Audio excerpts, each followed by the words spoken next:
Movie की starting Afghanistan को दिखाते हुए होती है, जहां पर हम एक अमेरिकन मिलिट्री डॉग मैक्स को देखते हैं।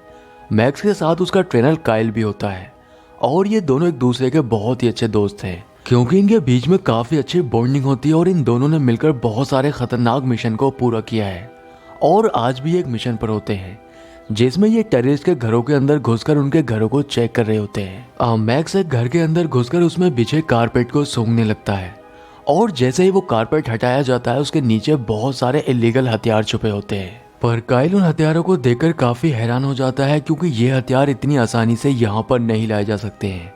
जरूर इसके पीछे किसी आर्मी ऑफिसर का ही हाथ है और उसे अपने साथी टाइलर के ऊपर शक हो जाता है। अब टाइल काइलर से इस बारे में पूछने लगता है, तब टाइलर उससे कहता है कि तुम्हें सिर्फ अपने मिशन पर ध्यान देना चाहिए, तुम्हें इससे कोई मतलब नहीं होना चाहिए कि वो हथियार किसने सप्लाई किया और कहां से आए हैं। अब जिस समय ये दोनों बात कर रहे थे, मैक्स भी इनके आगे चल रहा होता है, लेकिन वो काइल को रुका हुआ देखकर खुद भी रुक जाता है। पर काइल उसे हाथ का इशारा देता है और आगे बढ़ने के लिए कहता है। पर जैसे ही वो आगे बढ़ता है, एक धमाका होता है।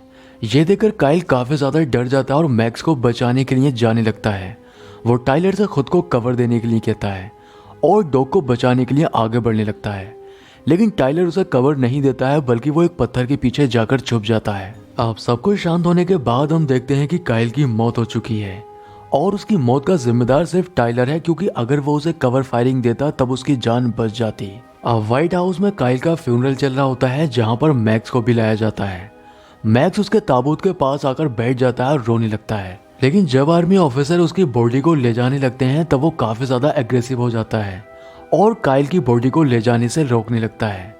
पर तभी उसके सामने काइल का छोटा भाई जस्टिन आता है, जो कि देखने में बिल्कुल काइल की तरह ही था। वो जस्टिन को देखकर पूरी तरह से शांत हो जाता है, क्योंकि उसे लग रहा था कि वो काइल ही है। जबकि जस्टिन को डॉग बिल्कुल पसंद नहीं होते हैं, पर वो उस डॉग को शांत करके आर्मी ऑफिसर की मदद करता है, जिससे वो उसके भाई की बॉडी को यहाँ से ले जा सके। अब जस्टिन उस डॉग को लेकर बाहर आ जाता है, जहाँ पर उसको एक गाड़ी के अंदर बंद कर दिया जाता है। आगे सिनेमा में जस्टिन को अपने घर पर दिखाया जाता है, जहां पर वो अपने भाई की मौत से बुरी तरह से टूट चुका था, लेकिन वो अपने भाई की मौत का जिम्मेदार सिर्फ अपने पिता को मानता है। दरअसल उसके पिता ने ही उसे आर्मी में भेजा था, क्योंकि वो खुद भी एक आर्मी ऑफिसर है और इस बात को लेकर जस्टिन का अपने पिता से झगड़ा हो जाता है। लेकिन तभी उसकी माँ उनको आकर बताती है कि आर्मी वाले उस डॉग को मारने वाले हैं, इसलिए ये पूरी फैमिली मैक्स से मिलने के लिए जाती है, क्योंकि काइल उससे बहुत प्यार किया करता था। यहाँ आर्मी ऑफिसर उनको बताता है कि ये डॉग काफी ज्यादा एग्रेसिव हो चुका है और ये किसी के लिए भी खतरा बन सकता है, इसलिए हमें इसे मारना पड़ेगा। लेकिन मैक्स जब काइल के भाई जस्टिन को देखता है तब वो पूरी तरह से शांत हो जाता है और उसके सभी इंस्ट्रक्शन भी मानने लगता है। इसलिए अब काइल की फैमिली उस डॉग को अपने घर लेकर आ जाती है, पर वो उसे घर के लॉन में ही बांध कर रखते हैं, क्योंकि उन्हें अभी भी डर होता है कि शायद वो किसी के ऊपर हमला कर सकता है। अब रात को जब ये लोग सो रहे होते हैं तो मैक्स जोर जोर से भौंकने लगता है। दरअसल उसे काइल की याद आ रही होती है। अब उसके भौंकने की आवाज से ये लोग भी सो नहीं पाते हैं और जस्टिन की भी आंख खुल जाती है। जस्टिन उससे मिलने के लिए बाहर चला जाता है, लेकिन मैक्स जब जस्टिन को देखता है तो वो पूरी तरह से शांत हो जाता है। अब जस्टिन मैक्स के पास ही लेट जाता है, जिससे मैक्स बहुत खुश होता है, क्योंकि उसे बचपन से ही काइल के पास सोने की आदत होती है। अगले दिन जस्टिन अपने दोस्तों से मिलने के लिए जाता है, जहाँ पर उसकी एक दोस्त कारमेन भी होती है, जो कि डॉग से बहुत प्यार करती है और उसे पता चला है कि जस्टिन के पास एक आर्मी डॉग है जो कि काफी ज्यादा एग्रेसिव है। इसलिए वो उससे कहती है कि मैं तुम्हारे घर जाकर उस डॉग को शांत करने में तुम्हारी मदद कर सकती हूँ। इसलिए जस्टिन उसको लेकर अपने घर आ जाता है। अब कारमेन मैक्स को शांत कराने लगती है, जिससे वो काफी हद तक शांत हो जाता है और जस्टिन उसके गले में पड़ी जंजीर को भी खोल देता है। अब ये सब जस्टिन की माँ देख रही थी और वो ये सब देखकर कारमेन से काफी ज्यादा इम्प्रेस हो जाती है, इसलिए वो आज रात कारमेन को अपने साथ डिनर करने के लिए रोक लेती है। अब ये लोग जब एक साथ बैठकर डिनर कर रहे होते हैं तभी मैक्स जोर जोर से भौंकने लगता है। इसलिए जस्टिन जब बाहर जाकर देखता है तब बाहर टाइलर था, जो कि उनसे मिलने के लिए आया था। टाइलर उनसे कहता है कि मुझे काइल की मौत का बहुत दुख है, लेकिन मैंने उसे बचाने की बहुत कोशिश की थी, पर मैं उसे बचा नहीं पाया। ये लोग अब बाहर मैक्स से मिलने के लिए जाते हैं, लेकिन मैक्स टाइलर को देखकर बहुत ज्यादा एग्रेसिव हो जाता है और उसे देखकर जोर जोर से भौंकने लगता है। वो उसे देखकर इतना ज्यादा एग्रेसिव हो जाता है कि वो अपनी जंजीर को ही तोड़ लेता है। अब वो उसके ऊपर हमला करने ही वाला था कि तभी जस्टिन और कारमेन उसको पकड़ लेते हैं। अगले दिन जस्टिन के पिता एक पिंजरा लेकर आते हैं और वो मैक्स को उसमें बंद करने के लिए कहते हैं, क्योंकि वो नहीं चाहते थे कि मैक्स फिर से किसी के ऊपर हमला करे। लेकिन जस्टिन ऐसा करना तो नहीं चाहता था, लेकिन मजबूरी में आकर उसे मैक्स को उस पिंजरे के अंदर बंद करना पड़ता है। रात को जस्टिन अपने माता पिता के साथ एक फेस्टिवल मनाने के लिए घर से बाहर चला जाता है, जहाँ पर बहुत सारे क्रैकर फट रहे होते हैं। लेकिन यहाँ पर जस्टिन को मैक्स की याद आने लगती है। वो सोचने लगता है कि मैक्स घर पर अकेला है और वो अकेला बहुत परेशान हो रहा होगा, इसलिए वो फेस्टिवल छोड़कर घर की तरफ आने लगता है। और वो देखता है कि मैक्स बहुत परेशान है, इसलिए वो पिंजरे के दरवाजे को खोल देता है। लेकिन मैक्स जब उससे बाहर नहीं आता है तब जस्टिन ही पिंजरे के अंदर जाकर बैठ जाता है और उससे बातें करने लगता है। अगले दिन जस्टिन के पिता टाइलर से मिलने के लिए उसके पास जाते हैं, क्योंकि वो जानना चाहते थे कि आखिर उनके बेटे की मौत कैसे हुई है। लेकिन यहाँ पर टाइलर उनसे झूठ बोलता है।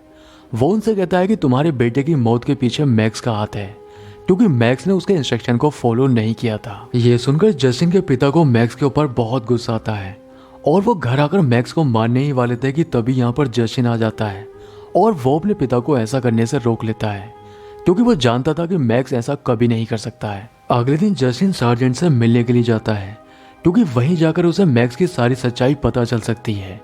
यहाँ पर सार्जेंट उसको बताता है कि मैंने अपनी जिंदगी में मैक्स से वफादार डॉग आज तक नहीं देखा है। मैक्स और काइल के बीच में काफी गहरी दोस्ती थी और ये दोनों एक दूसरे से बहुत प्यार किया करते थे और मैक्स काइल के सारे इंस्ट्रक्शन भी माना करता था। टाइलर का जिक्र आने पर सार्जेंट उसको बताता है कि वो एक करप्ट ऑफिसर था और वो घर छुट्टियों पर नहीं बल्कि उसे नौकरी से निकाल दिया गया है। घर आकर वो अपने भाई की डीवीडी भी देखने लगता है, जिसमें वो मैक्स को ट्रेनिंग दे रहा था और ये देखकर उसे पता चलता है कि उन दोनों के बीच में काफी अच्छा बॉन्ड होता है, जिससे उसे यकीन हो जाता है कि मैक्स की वजह से काइल की मौत नहीं हुई है।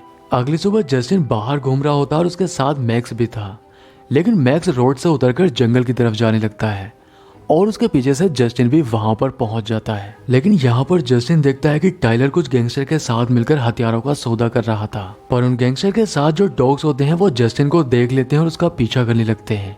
अब जस्टिन यहाँ से भागने लगता है, लेकिन उसकी साइकिल खराब हो जाती है, जिससे वो पैदल ही यहाँ से भागने लगता है। अब वो डॉग जस्टिन को पकड़ लेते हैं और उसके ऊपर हमला करने ही वाले थे कि तभी यहाँ पर मैक्स आ जाता है और वो उनके ऊपर हमला करके उनको यहाँ से भगा देता है। जस्टिन जब अपने घर पहुंचता है तब वहाँ पर टाइलर पहले से ही बैठा हुआ था और उसके साथ एक शेरिफ भी होता है। यहाँ पर वो उसके पेरेंट्स से झूठ बोलते हुए कहता है कि मैक्स ने शेरिफ के हाथ पर कट लिया है, इसलिए हमें उसे डॉग शेल्टर भेजना होगा। पर जस्टिन जब उसकी सच्चाई बताने की कोशिश करता है तब वो उसको एक रूम में लेकर जाता है और उसे धमकाने लगता है कि अगर वो उसकी सच्चाई किसी को भी बताता है तब वो उसकी पूरी फैमिली को मार देगा। जस्टिन ये सुनकर काफी ज्यादा डर जाता है, क्योंकि उसने अभी अभी अपने भाई को खोया है और अब वो अपनी फैमिली में से किसी को भी खोना नहीं चाहता, इसलिए वो उसकी बात मान लेता है। इसलिए मजबूरी में आकर उसे मैक्स को डॉग शेल्टर भेजना पड़ता है। अब मैक्स के जाने के बाद जस्टिन बुरी तरह से टूट जाता है और वो अकेला रहने लगता है। एक दिन जस्टिन के पास उसके पिता आते हैं और उसकी खामोशी की वजह पूछने लगते हैं, लेकिन वो अपने पिता से कोई बात नहीं करता है।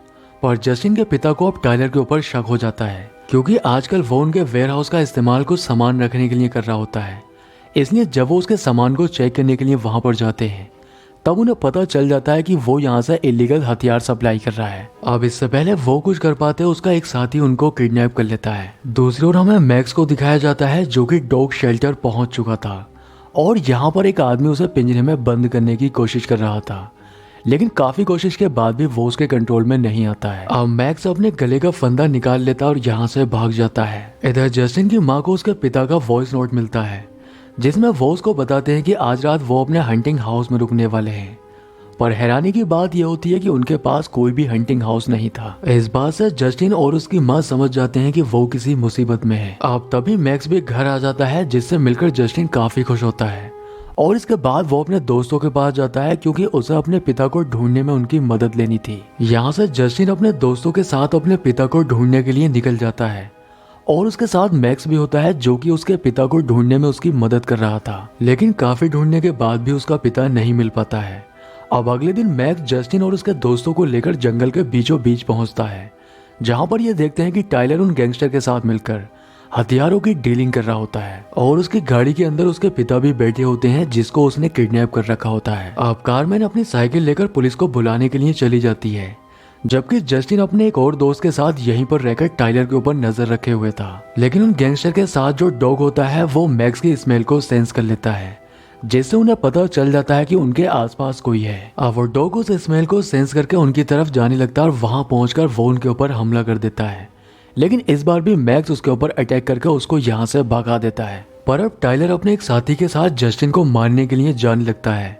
इधर जस्टिन के पिता के साथ एक शेरिफ रुका हुआ था, लेकिन जस्टिन के पिता कार के दरवाजे पर किक मारते हैं जिससे वो शेरिफ नीचे गिरकर बेहोश हो जाता है और वो उसकी गन छीन लेते हैं। पर तभी यहाँ पर जस्टिन भी पहुंच जाता है और वो अपने बेटे को देखकर बहुत खुश होते हैं। लेकिन वो जस्टिन से कहते हैं कि टाइलर अभी भी हमारे पीछे है और वो किसी भी समय यहाँ पर पहुंच सकता है, इसलिए तुम्हें एक सेफ रास्ते से होकर घर जाना होगा और मैं यहाँ पर रुककर उनका मुकाबला करता हूँ।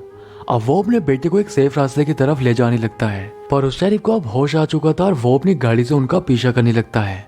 वो जस्टिन के पिता की टक्कर मारने ही वाला था कि तभी वो उसके ऊपर गोलियां चला देते हैं, जिससे उसकी गाड़ी का एक्सीडेंट हो जाता है और वो मारा जाता है। दूसरी ओर जस्टिन रेलवे ट्रैक से होता हुआ अपने घर की तरफ जा रहा होता है, पर तभी यहाँ पर टाइलर भी पहुंच जाता है और वो उसका पीछा करने लगता है। वो जस्टिन को पकड़ लेता है और उससे कहता है कि आज मेरी हथियारों की डील होने वाली थी, लेकिन तुम्हारी वजह से सब कुछ खत्म हो चुका है, इसलिए अब मैं तुम्हें नहीं छोड़ूंगा।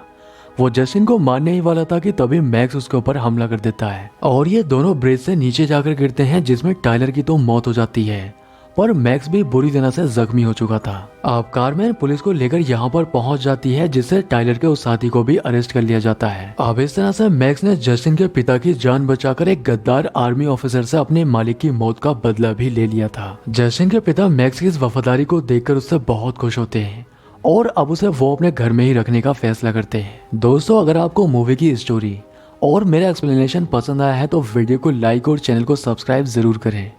तो मैं आपसे मिलता हूँ किसी नेक्स्ट वीडियो में।